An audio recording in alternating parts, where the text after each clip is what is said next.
All right, everybody, we are back. Forgot to grab the camera this morning and start filming, but I'm sure you are probably tired of seeing me dig at this point. But went ahead and finished digging out the crawl space. See, as I break my neck coming in my makeshift stairs. As you see, I've got my plastic down. And basically everything's all sealed up all the way across. Ooh, that scared me. So now that I've got an opportunity to crawl under here without having to crawl in the dirt and old fiberglass, we can get a look at what's next. We get to do this all over again in the bedroom. As you can see, maybe, the rim joist that comes out of the front side of the bedroom here against the steps and the front door. The inner two joists is 4 by, there's 1, 2, 3, 4 quadrupled up. Looks like 1, 2, 3, might be tripled up. I'm not sure. The way that's coming apart, it looks like 4, but at least one of them is completely gone. The other ones are rotted and cracked. And then we have the same rot and mold in just 3 floor joists, thankfully.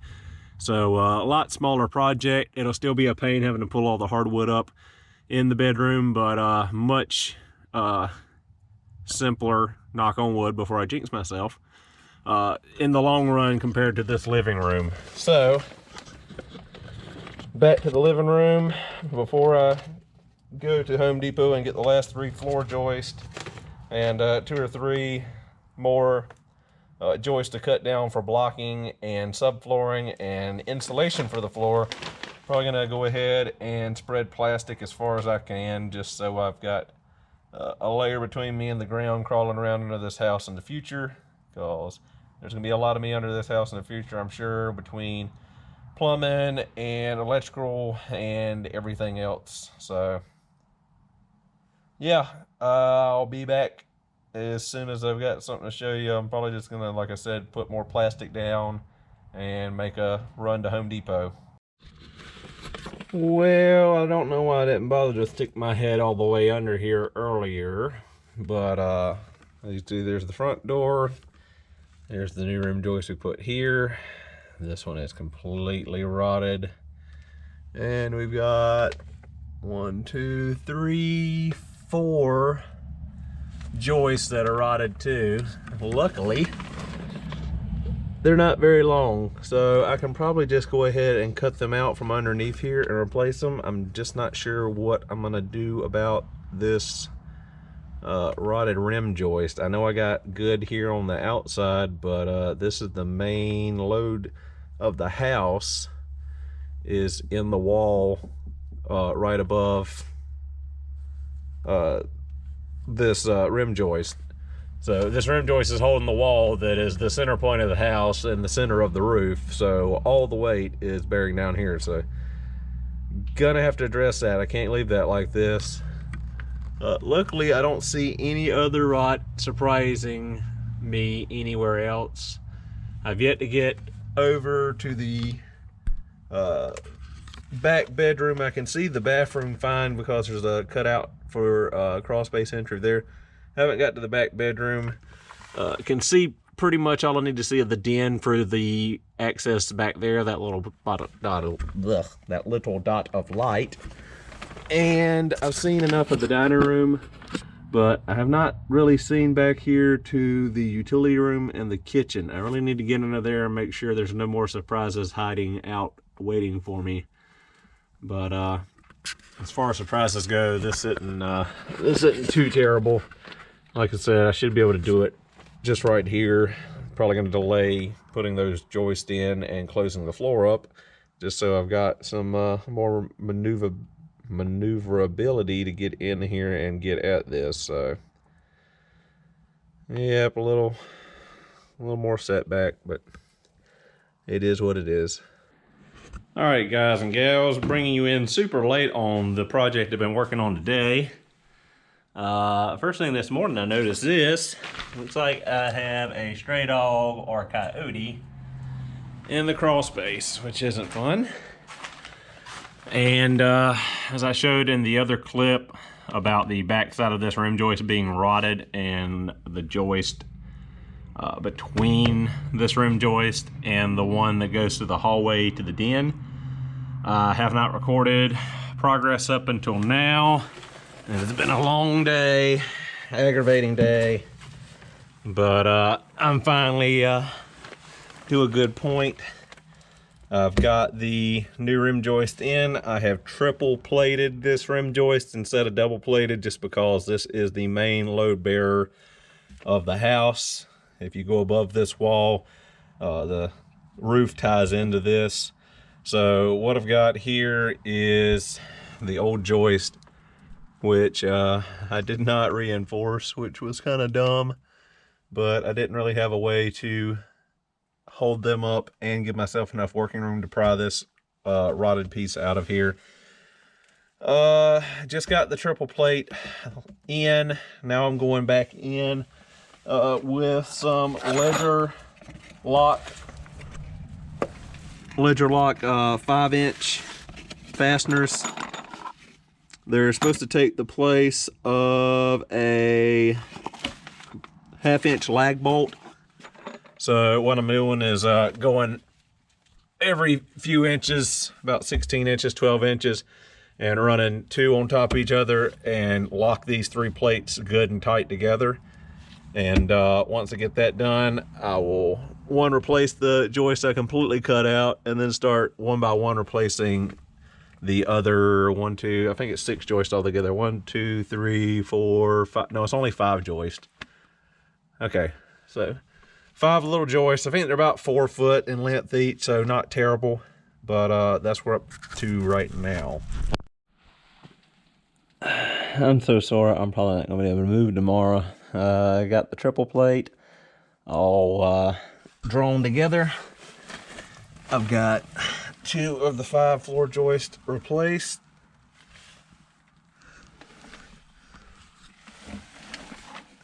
So these 2 rotten ones here, that rotten one there, and I will be done.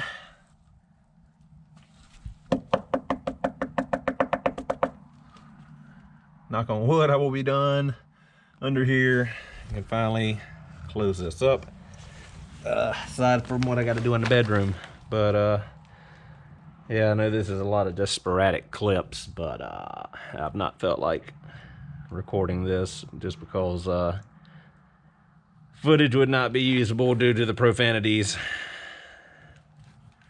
But yep, almost done. This is not fun, having to work on my back, reaching up above my head. My shoulder's killing me, my back's hurting, my neck's killing me from having to strain to hold my head up. And yeah, fun times. So I'll bring you back when I've got it all finished up. Might not be today. I think it's about 6 o'clock. Might call it a day right here, and just save the other 3 for tomorrow, because I'm about tired of swinging this hammer and cutting these joists and prying them out.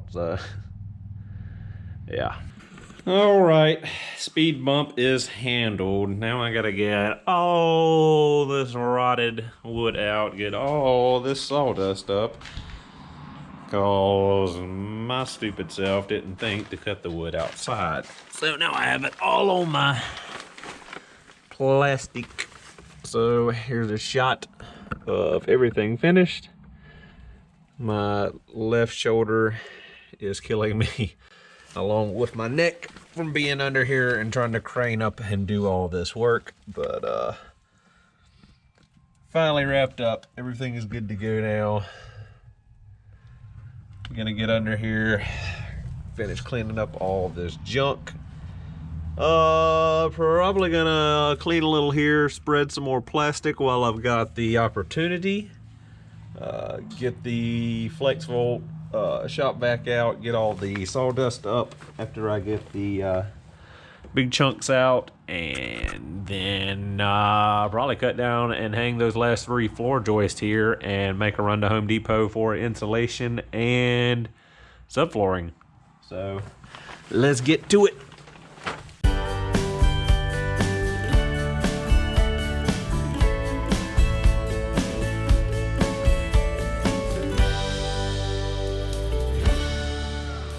All right, mess is mostly handled. Haven't spread any more plastic yet. Really don't feel like digging around, crawling around into the house right now after 2 days of it, working on that section. So what I'm doing right now is squaring up for the new hearth. I had to put another board in here. As you see, I had to notch out for the brickwork. So I get the same 9 inches, 9 3/8 inches gap between here and here, and there and there. And now that I got that, I'm just gonna face nail this in place, and then I'm gonna figure out what I'm gonna do about a trough enclosing the bottom of this, so I can put concrete in here, and the brickwork I plan to do for the new hearth. As I mentioned in an earlier video, I've got a bunch of antique brick I reclaimed from my great-grandfather's house that's up in one of the pastures off of 2 of the fireplaces on his house. So what I plan to do is quickcrete and those antique bricks laid in it, and have them kind of like cobblestone, because they're not really square anymore. They've kind of rounded due to the age of them. I mean, they're over 100 years old. And then I plan to get rid of the rest of this black tiling around here and go up the sides here with that antique brick as well. And to finish off, I've got some large beams that I've reclaimed from my great-great-grandfather's cabin on the property, and I plan to cut the beams down and have the beams vertical here and here, and then one slice down horizontal across for the mantelpiece. That's what I've just decided to go with. I think it'll be the cheapest solution because I got most of the materials on hand, and I think it'll look pretty good because, like I said, I plan to go with white walls and keep the hardwood. So wood, white, and brick, it'll all tie in with what I got going on here. So just gonna nail this piece in place and then figure out what I'm gonna do about this trough. I'm not gonna put it as deep as it was. As you know from that video of me breaking this up, this stuff was like 6 inches, 8 inches thick of concrete, which is insane. Probably what I'm gonna do is take some scrap 2x10 or something and go down about 4 or 5 inches and go across and just build a nice little box. And I'll take some of my 6mm plastic I've got that I'm using for the vapor barrier and just lay that in as a liner when I pour the concrete in there, and then trim out the excess just so it doesn't spill out or anything. So hopefully that'll work. I don't know. I've not really worked with concrete before, or brick or masonry or anything else, but haven't done structural work or framing, and here we are. So like I said at the beginning of this, it's not some how-tos, it's learning as I go and watch me screw up. So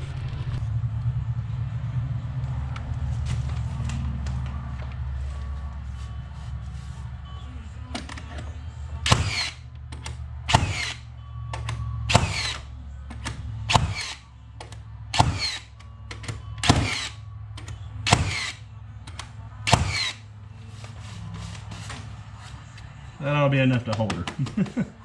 Man, I love this Hitachi gun. Still plan on doing a review video of this gun, and also a comparison video with this gun and my DeWalt framing nailer. But in using it, there's no comparison. This thing is just way more powerful. And drove those 3.5 inch galvanized nails like they were nothing.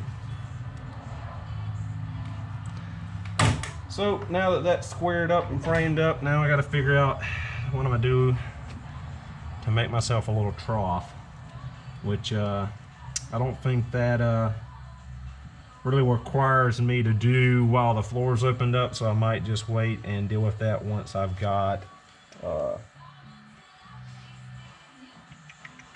subflooring down and everything insulated and everything. I can probably just go ahead and work on it here from above, but I don't know. I'm gonna try to plan it real quick so I don't work myself into a corner later after I get everything back together and then come to do this project and I'm stumped or screwed up for some reason that I did not foresee. So okay, so I've made a mark 3 inches down. That's where I want the top of this 2x10 to sit. So I've got a substantial less amount of concrete to put in here for this hearth that I've marked 1.5 inches below that. I have these scrap pieces here I'm going to nail up as a support to lay this 2x10 across to hold it up, marked on both sides. So what I'm going to do now is line up the scraps with the secondary mark, level them, nail them in place, then set the 2x10 pressure treated on top of that, and then figure out what I'm going to do about the gap here, because this 2x10 does not fill the entire thing, but it is close.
And yep, still level.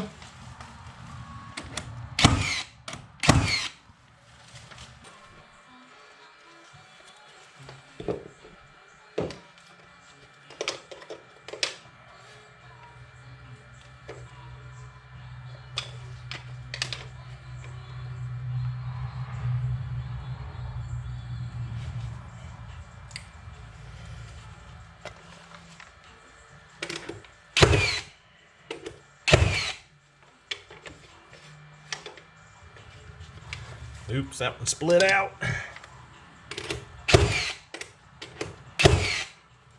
Shouldn't matter though. It's just a support.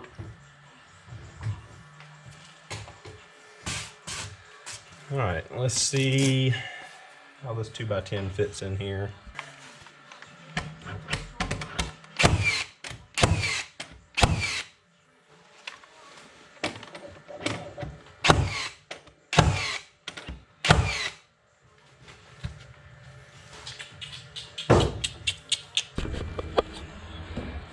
Well, that's an issue.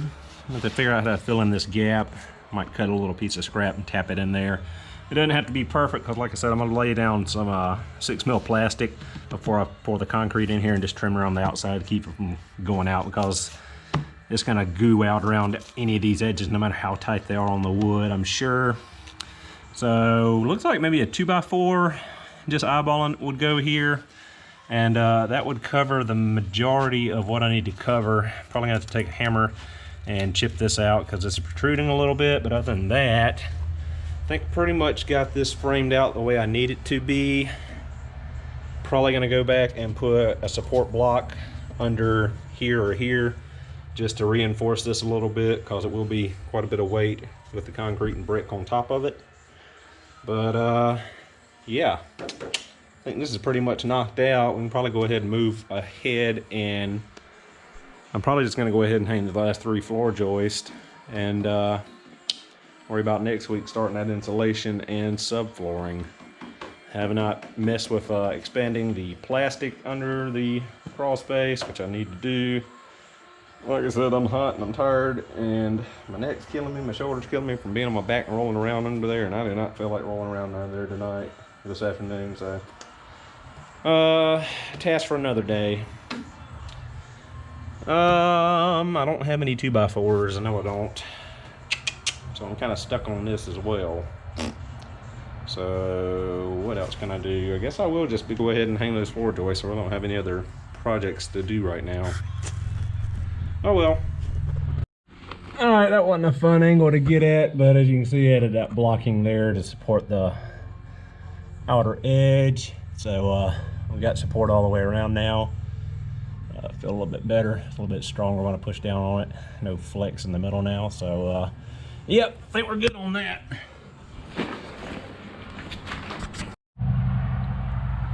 And check it out. Stepping on solid level ground from the front door. Not stepping down those cinder block stairs anymore. Hung the last 3 floor joists off camera. Sorry about doing so much stuff off camera on this video. I've just been ready to get done with, and didn't want to fool with the camera and moving it around, so got that up. I got myself a nice little walkway across, because without the blocking in place, these floor joists are pretty wobbly. And as I showed before, got the new hearth framed out, got those extra supports in the center put in. But man, it is a good sight to finally see a fully framed living room floor. Sunday afternoon, I think it's right at 7 o'clock.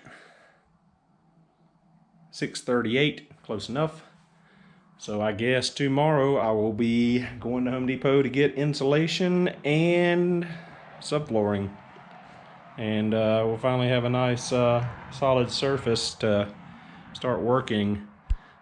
Next thing on the agenda after we get the floor buttoned up will be working on pulling out some of this drywall. And I'm not going to completely re-drywall this house. I'm going to pull the outer walls to put insulation in. We're going to address the termite damage in the 2x4s there beside the front door. We're going to address the whole front door because it's rotted and the whole door frame is iffy at best from the water coming in right there. Not gonna mess really with these walls. I'll probably cut a strip at the bottom where I cracked out the drywall, prying up the baseboards and things like that. Gonna add more outlets, of course, because I've got one outlet on this wall, I've got one outlet on this wall, I've got one outlet on this wall here, and none here on this wall, which is nowhere near enough. So I believe, I don't know what code is, but 2 there, 2 or 3 on this wall, 1 on either side of this wall, and probably 1 on either side of the fireplace. Should give me plenty. On these inner walls, we're not going to do much other than put the boxes in for the receptacles, drop the wiring in from the attic. We are going to take out these vents and ducts most likely and drywall over that. I'm going to address the fireplace and the surround and the hearth, and deal with that wiring, deal with this light fixture. Probably going to take it out and probably do recessed lighting in here. Not exactly sure yet. And go back and redo our moldings here and around this opening. I think I might expand this a little bit, but I'm not sure. That'd be aggravating as all get out. I have to go get like an LVL beam across the top and probably shore up underneath, and I just don't feel like messing with all that. Although technically I don't think that's a load bearing wall, but still. Anywho, I've been off in my spare time trying to figure out how to fix this funky floor plan in this house.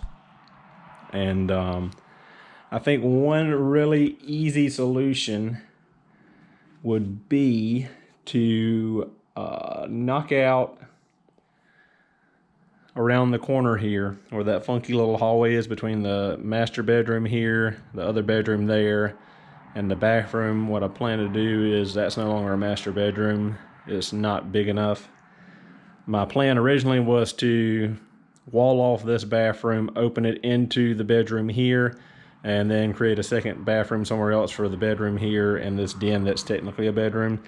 The size of this den back here, that was the third bedroom, is much larger than these two bedrooms in square footage wise. So what I think I'm going to do is make this back den the master bedroom, knock out the hallway closet there, and pull that room into it. The big sliding door closet, the other closet here, I'm going to knock them out, knock out the wall here that just ends off of this wall. And I believe what I'm going to try to do, I haven't taken measurements, I'm sort of just kicking this idea around, is to wall off and build a hallway that goes the length of this wall. Of course, far enough back where it doesn't hit the fireplace or the chimney. And have it come into the utility room back here. I might actually go across the utility room and have it open into the kitchen. I'm not sure yet how that would look. But essentially, it would fix the problem with the den back here that was originally supposed to be a bedroom, with having an entry door by the back door and another entry door here with two weird closets, which is really weird for a bedroom to have two entrances. So what I was planning to do, like I said, is build that hallway down the middle of the house, have one door from that hallway going into that bedroom, wall off the door there at the back door, wall off the doorway that went into the old hallway, and like I said, absorb that notched out part of the hallway and that closet to make the closet for the master bedroom, and or maybe part of make it a bathroom. I don't know. I've got to attach a bathroom to it to technically be a master bedroom. I mean, technically it doesn't have to have a attached bathroom, but it's nice on the master bedroom to have the master bath as well. So I don't know, I'm gonna play with the floor plan a little more to figure that out. If not, the cheap and easy way is leave that a den. Like I said, wall up this bathroom door here from the hallway, knock out the linen closet, all that, expand that bathroom, and have it open into this bedroom. Then take the old furnace room back here and part of the utility room and make that a second bathroom for that bedroom and the den and the rest of the house. Then it'd be a 2-bed, 2-bath, whereas the other plan would have it being a 2-bath, 3-bed, which would be far better, I think, if I ever decide to sell this house, which I doubt I will. I may rent it out. I'm not sure if I'm going to live in it or making a rental property yet. I've got my mom's double wide, which is going to be a project 2 she gave me. And it needs a lot less work, but there's a ton of junk in it because she was a hoarder. And I've been working on trying to clean it out. But yeah, it's pretty bad. So if that house was empty, I would have started on it, because there's not much to do. Rip up the carpet, put down a laminate fake hardwood flooring is what I was going to do there. There's a couple of plumbing issues, very small, just a couple of burst pipes due to the house sitting empty for 2 years and freezing weather busting the pipes. And then the back wall, which was my bedroom growing up, when they put the HVAC system, we put a new heating and air system on the house. They didn't seal it correctly to the back wall, which happened to be my bedroom, and water's gotten in there, it's rotted, and there's also a hole in the ceiling in that bedroom. So light roofing repair, probably reshingle the whole roof, fix that back wall, probably go over and re-side the house. It's that crappy 1980s T111 looking siding like you see on little sheds and garden buildings and things like that. So do something better than that. They built an enclosed back porch on the house, so it looks more like a house than a trailer at this point. And they built a covered porch on the front of the house and a small little covered stoop for the side entrance to the house. They had the roof.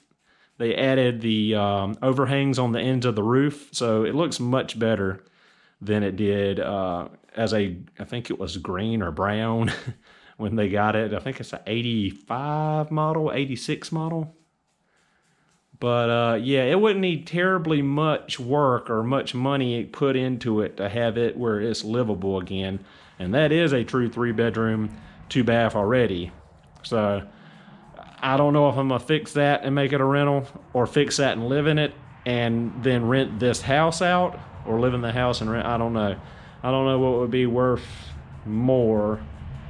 I guess it all comes down to how I fix the floor plan in this house.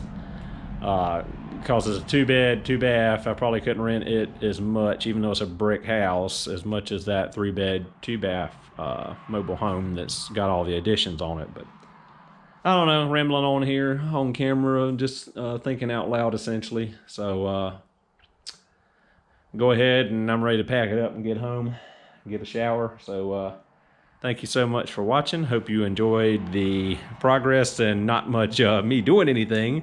And I'll see you next time.